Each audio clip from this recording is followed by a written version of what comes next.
Take a look. This is pretty much the story across parts of central Indiana. So much flooding. This is a look at Riley Park, submerged because Brandywine Creek spilled over its banks. There are flood warnings across several counties today. A couple of hours ago, the governor actually declared a state of emergency. So we're going to have more on that declaration, what it means for the people and the communities impacted. We'll have that live from Cambridge City coming up in just a moment. And another very busy afternoon. Great to have you with us. I'm Dustin Grove. And I'm Anne-Marie Tiernan, in for Felicia, who's off on this Thursday.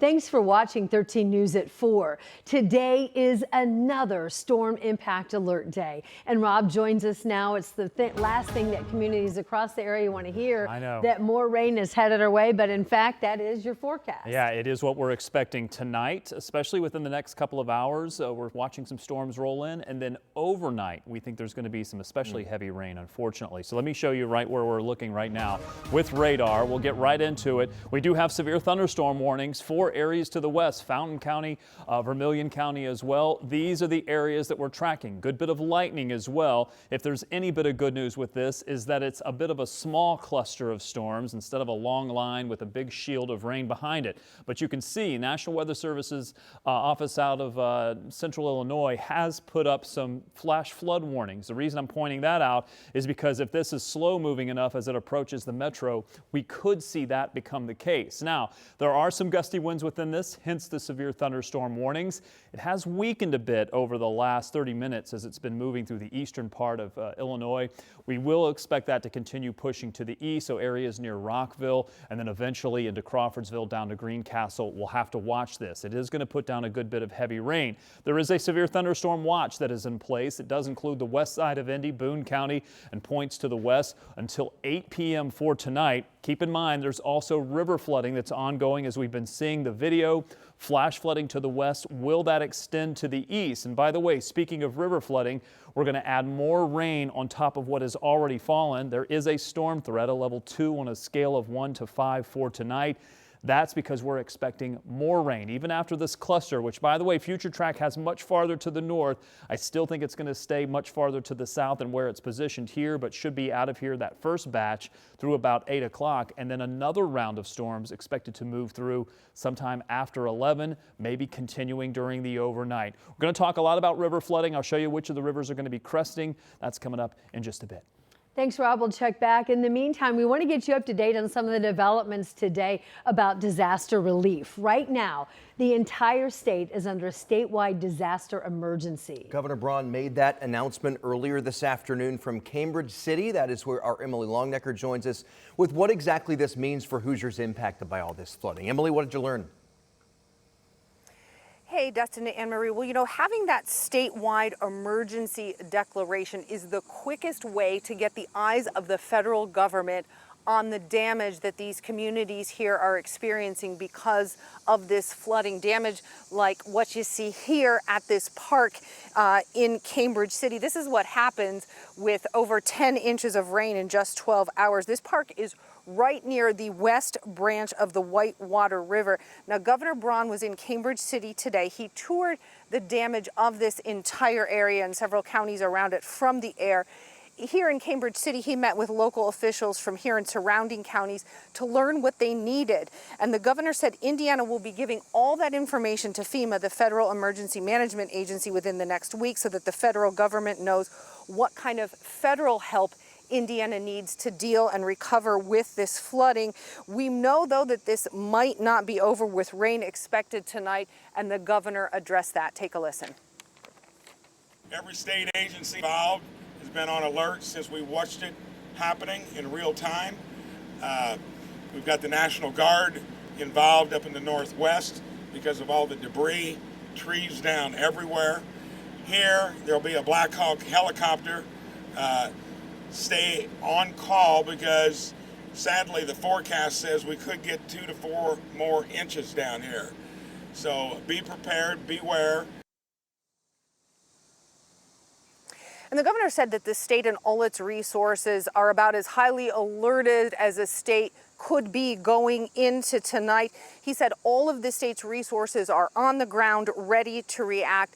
as he has been talking to people here today in Cambridge City, he says what he is hearing from homeowners and businesses are help us and do it quickly. He says the state is responding quickly. Evidence of that, he talked about that portion of I-70 West that was washed out because of the flooding near here. He says work is already being done to restore that part of the highway back as quickly as possible. He says that could be done by tonight, if not by tomorrow morning. So he says that is evidence that the state is responding quickly and trying to get people help. But again, going into tonight, we just don't know. But he says the state is on high alert and all resources are ready to help out. Ann, Dustin?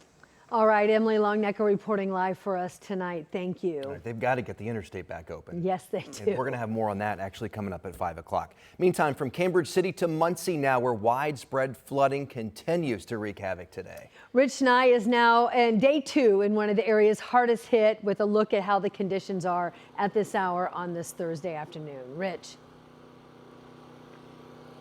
Anne Marie and Dustin, of course, we had all that torrential rain for hours in Muncie on Wednesday. So on Thursday, all that water has to run off, right, to the rivers and streams and lakes. And this is the White River, which has taken over Manville Road here along the White River in Muncie. The White River is just beyond that tree line, but you can see how far it's come out of its banks. It's actually crested today and started to recede some.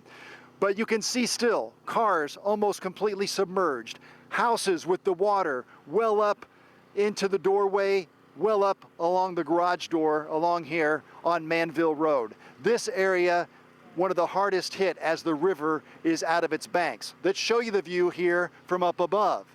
This is looking from Drone Cam 13 down upon the White River and this neighborhood along the White River at Memorial Drive and Burlington. We're going to go about a block over now and check in on the family of Ashton Lewis, as she and her family were just on the edge of this river flooding.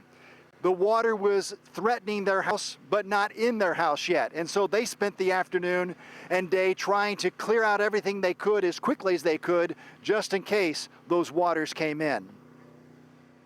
We don't have water in our home, but we have it in our crawl space, we have it in our breezeway, our garage is flooded, our shed, our barn, they're all flooded. So you're trying to empty your house just in case? Yeah, I would rather lose just the house and not all of my personal belongings. And I did want to give you an update on the situation from yesterday. We spent most of our day on Vine Street, and so this is what Vine Street looks like today. The water has receded slightly there, but still folks cannot get back into their homes. There's still about a foot of water in the street in some places, and so that situation is improving, but still flooding there on Vine Street, where we spent most of the day yesterday. Back here along the White River, again, the water is receding. It has crested and now going down. We're obviously concerned about more rain potentially in this area tonight, but we'll show you more of the folks who have been impacted by this right along the river coming up throughout 13 News this evening. I feel for all those families. Absolutely. I mean, you can just see how much water is there and how much damage is going to be done. Thank you, Rich. We have incredible images of flooding that are still coming to our newsroom today. The aftermath in some areas is just unbelievable. So case in point, look at your screen. This is video from Yorktown. Now, Yorktown is due west of Muncie, and one of our coworkers is friends with the families who lives in this house. That family's told our coworker they went to bed last night, everything was fine. But today, as you can see, a completely different story. Just look how high that water is from the nearby White River. And it's a reminder of how quickly things can change, just in a matter of hours, minutes even in some cases. Now let's take you to Connorsville, also hit hard by the storms. This is the flooding there, part of the town cut off by the water. Power outages are also a big problem there. We sent our Ella Rhodes to Connorsville today. We're going to check in with her live in just a few minutes to check out the aftermath and the impact there in Connorsville. Different story depending on where you are, and so we've been keeping you updated on the weather and the flooding all day from across the state on our WTHR streaming app. We also have shared more of the photos and the videos that you've been sharing with us on our website at WTHR.com.